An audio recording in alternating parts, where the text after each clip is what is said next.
सोचिए क्या होगा अगर कुछ घरों में दरवाजे नहीं बल्कि आईने खुलते हों। ये ख्याल ही बहुत डरावना है। और अगर उस आईने में अपना अक्स नहीं बल्कि कोई और इंतजार कर रहा हो, एक ऐसा चेहरा जिसकी आंखें सीधे इंसान की रूह में झांक रही हों। बिल्कुल। मतलब ये एक ऐसा विचलित करने वाला विचार है जो किसी की भी रातों की नींद उड़ा सकता है। एकदम सही।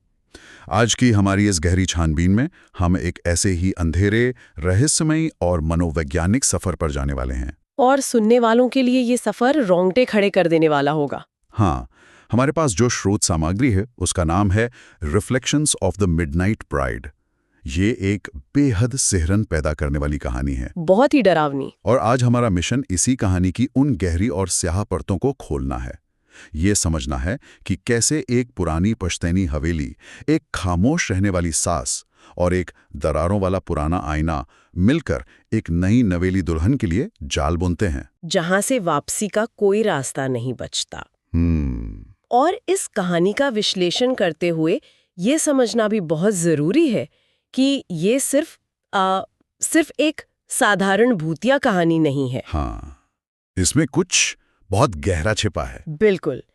अगर हम इसके प्रतीकों को ध्यान से देखें तो ये पीढ़ियों से चली आ रही उन पुरानी मान्यताओं का बहुत ही सटीक चित्रण है जो औरतों को एक ही घर की चारदीवारी में कैद कर देती हैं। मतलब एक तरह की मनोवैज्ञानिक घुटन।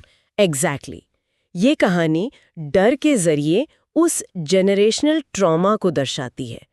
इस चर्चा में हम देखेंगे कि कैसे डर, परंपरा और नियंत्रण एक दूसरे के साथ पूरी तरह गुथे हुए हैं। तो चलिए इस कहानी के शुरुआती माहौल में उतरते हैं।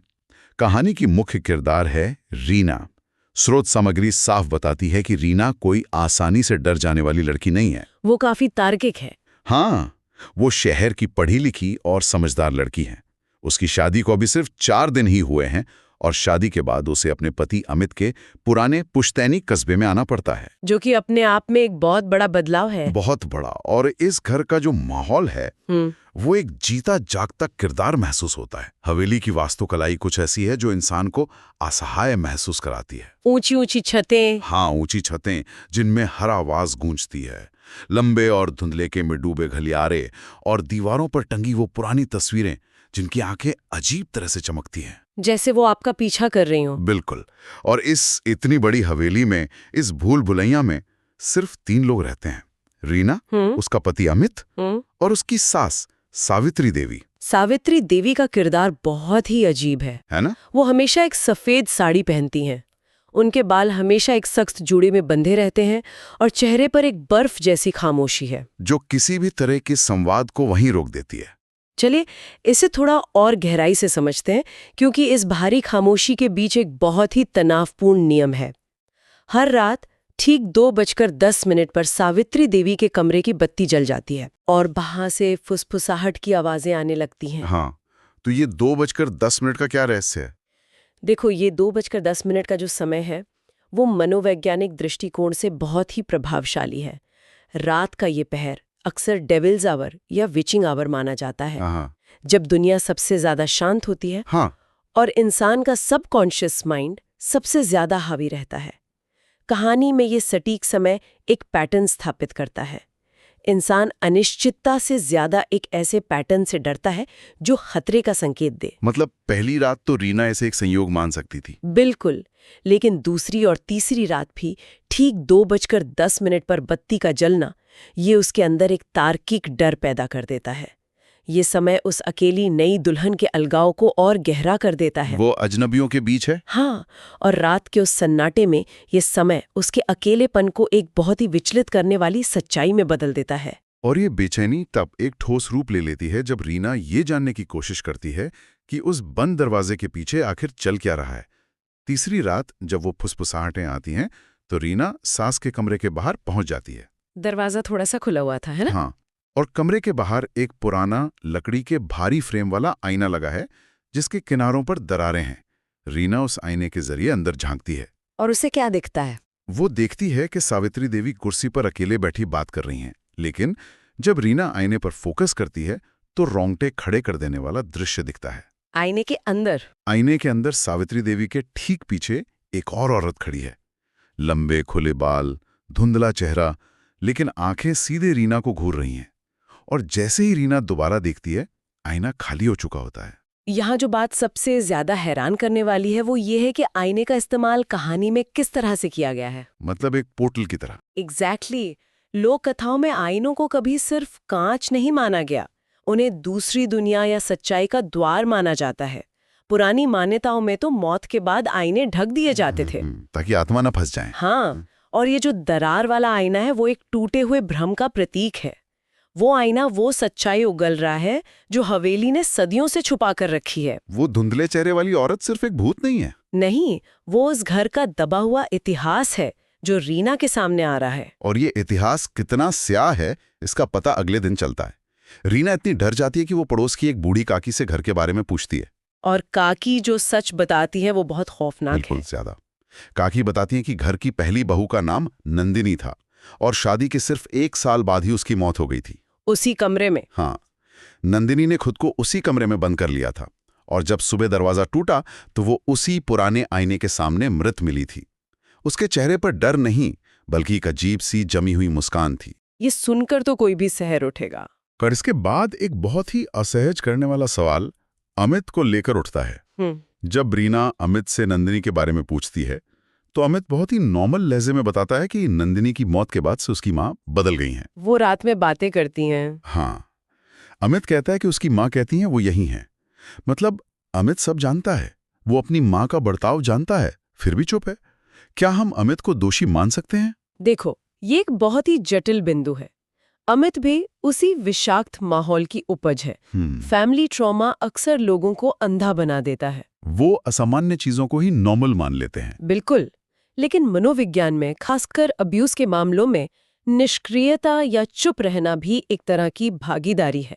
अमित की ये खामोशी असल जिंदगी की उस कड़वी सच्चाई को दर्शाती है जहां परिवार रेड फ्लैग्स को नजरअंदाज कर देते हैं, झूठी शांति बनाए रखने के लिए। हाँ, परिवार अपने अंदर के अंधेरे का सामना करने के बजाय उसे अनदेखा करता है। अमित का ये जानते हुए भी चुप रहना दिखाता है कि कैसे पारिवारिक सम्मान के नाम पर नई बहू को खतरे के सामने धकेल दिया जाता है। उसकी चुप्पी उस तंत्र का समर्थन है जो नई शिकार मांगता है। बिल्कुल सही कहा। और अमित की यही चुप्पी रीना को एक खतरनाक स्थिति में ले जाती है। यहाँ पर कहानी एक बहुत ही दिलचस्प और खौफनाक मोड़ लेती है। फिर से रात के 2:10। हाँ, उस रात घड़ी की सुइयां फिर 2:10 पर पहुंचती हैं। लेकिन इस बार रीना डरी नहीं थी, वो सच जानने के लिए तैयार थी। वो सीधे कमरे की तरफ बढ़ती है। दरवाजा खुला था, जैसे कोई इंतजार कर रहा हो। एकदम। कमरे में एक ठंडी हल्की नीली रोशनी फैली थी। सावित्री देवी आईने के सामने खड़ी थीं और इस बार आईने में उनकी परछाई के साथ किसी और की परछाई बिल्कुल साफ दिख रही थी। और सावित्री देवी पलटती नहीं है। नहीं, वो आईने के जरिए रीना को देखती है, मुस्कुराकर कहती है, तू आ गई, अच्छा हुआ, वो तुझसे मिलना चाहती है। ये बहुत ही क्रीपी है। और इसके बाद जो होता है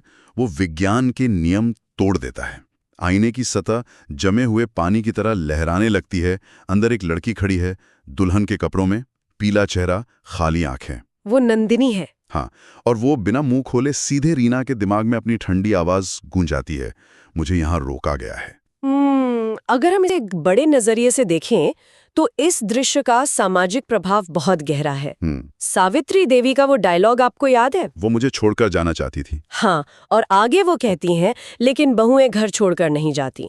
ये संवाद हमारी सामाजिक संरचना और पितृसत्तात्मक सोच का सबसे चरम रूप है। जहाँ एक औरत थी दूसरी औरत को कैद कर रही है। एग्जैक्टली। इसे इंटरनलाइज्ड मिसोजिनी कहा जाता है। समाज के पिंजरे इतने मजबूत हो जाते हैं कि जो औरत कभी खुद नई बहू बनकर आई थी, सास बनने के बाद वो उसी पिंजरे की सबसे क्रूर रक्षक बन जाती है। बहुएं घर छोड़कर नहीं जाती, ये वाक्य बहुत भारी है। ये इच्छाओं की हत्या और एक इंसान की पहचान मिट जाने का प्रतीक है, जिसे परंपरा के नाम पर सही ठहराया जाता है। ये विश्लेषण उस कमरे की नीली रोशनी को और भी दमघोटू बना देता है। सावित्री देवी खुद उस व्यवस्था का हिस्सा बन चुकी हैं, लेकिन असली संघर्ष तो अभी बाकी था। क्लाइमैक्स वाला हिस्सा। हाँ, अचानक वो भारी दरवाजा अपने आप जोर से बंद हो जाता है। सन्नाटे में घड़ी की सुई खिसकती है और समय 2:10 से 2:11 हो जाता है।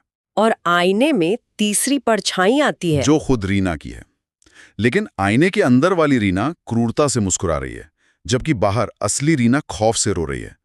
नंदिनी की आवाज फिर गूंजती है, आईना चुनता है, हर बार एक नई बहू। ये एक ट्रैप है। रीना बचने के लिए भारी टेबल उठाकर आईने पर मारती है। कांच चटकता है पर टूटता नहीं। उस दरार से एक हाथ बाहर निकलता है, बर्फ से भी ठंडा, एकदम सफेद हाथ, जो रीना की कलाई को कस लेता है। और सावित्री देवी क्या करती हैं? वो धीरे से पीछे हट जाती हैं। उनके चेहरे पर अजीब सी राहत है और वो फुसफुसाती हैं, अब मेरी बारी खत्म, और उनकी परछाई आईने से गायब हो जाती हैं। ये अब मेरी बारी खत्म कहना इस कहानी का सबसे दुखद चक्र है। समाजशास्त्र में इसे स्केपगोट मैकेनिज्म कहते हैं, जहां एक शिकार खुद को आजाद करने के लिए किसी नए इंसान को बलि का बकरा बना देता है। सावित्री देवी को भी आजादी चाहिए थी। हाँ, वो भी कभी उस घर के नियमों की कैदी थी। आजादी पाने के लिए उसे अपनी जगह किसी और को फंसाना था। नंदिनी का ये कहना कि आईना चुनता है, ये दिखाता है कि जेनरेशनल ट्रॉमा कभी खत्म नहीं होता, बस ट्रांसफर होता है। तो आखिर इसका मतलब क्या है? जब सुबह होती है तो सब कुछ इतना शांत है कि वो शांति ही डरावनी लगती है। बाहर चिड़ियां चहचहा रही हैं, सूरज निकल रहा है। और घर के अंदर अमित नॉर्मल सोकर उठता है, आईना अपनी जगह सही सलामत है। सावित्री देवी अपनी कुर्सी पर बैठी हैं, लेकिन उनके चेहरे पर अब एक आज़ाद महसूस करने वाली शांति है। पर उनकी आंखें? वो आंखें बदल चुकी हैं। हाँ, उनकी आंखें अब पूरी तरह रीना की हो चुकी हैं। और दीवार पर जहां पुरानी तस्वीरें थीं, वहां अब रीना की तस्वीर लग गई है। उसमें रीना के चेहरे पर वही अस्वाभाविक मुस्कान है और नीचे लिखा है, घर की बहू। ये अंत गहराई तक झकझोर देता है। ये एक ऐसा जाल है जो कभी खत्म नहीं होता। एक नई लड़की की पूरी पहचान, उसकी आत्मा को उस घर और आईने ने निगल लिया है। और सास आजाद हो गई है। बिल्कुल, उसने अपना सारा आघात रीना पर डाल दिया। तस्वीर के नीचे घर की बहू लिखा होना ये साबित करता है कि उस व्यवस्था के लिए औरत की कोई व्यक्तिगत पहचान नहीं है, वो सिर्फ एक पदवी है। और अब रीना को तब तक उसी आईने में कैद रहना होगा जब तक कोई नई बहू नहीं आ जाती। बिल्कुल। आज की इस चर्चा ने सच में इस कहानी की कई स्याह परतों को खोलकर रख दिया है। ये कहानी दिखाती है कि एक साधारण से दिखने वाले पुराने घर के दरवाजों के पीछे कितना गहरा अंधेरा छिपा हो सकता है। और ये सुनने वालों को भी सोचने पे मजबूर करेगा। हाँ, एक ऐसा घर जहां आज भी रात 2:10 पर लाइट जलती होगी और आईने में 3 परछाइयां दिखती होंगी। यह हमें सोचने पर मजबूर करता है कि हमारे आसपास की पुरानी इमारतें अपने भीतर कितनी पीढ़ियों का दर्द समेटे हुए हैं। और जिन चीजों को हम महज परंपरा मानकर बिना सवाल किए आगे बढ़ाते हैं, वो किसी के लिए एक ऐसी कैद भी हो सकती है जिसकी कोई चाबी ही नहीं होती। बहुत ही गहरी बात है ये। इस पूरी कहानी पर चर्चा करते हुए एक ऐसा विचार मेरे दिमाग में आ रहा है जो इस दहशत को कई गुना बढ़ा देता है। कौन सा विचार? कहानी में नंदिनी को पहली बहू बताया गया है और वो आईने का पहला शिकार थी। लेकिन अगर इस आईने का काम ही हमेशा एक नई बहू को चुनना है, तो नंदिनी से पहले उस आईने के अंदर कौन था? ये तो उस हवेली के श्रापित आईने की शुरुआत आखिर किस औरत के दर्द और किस औरत की घुटन से हुई होगी?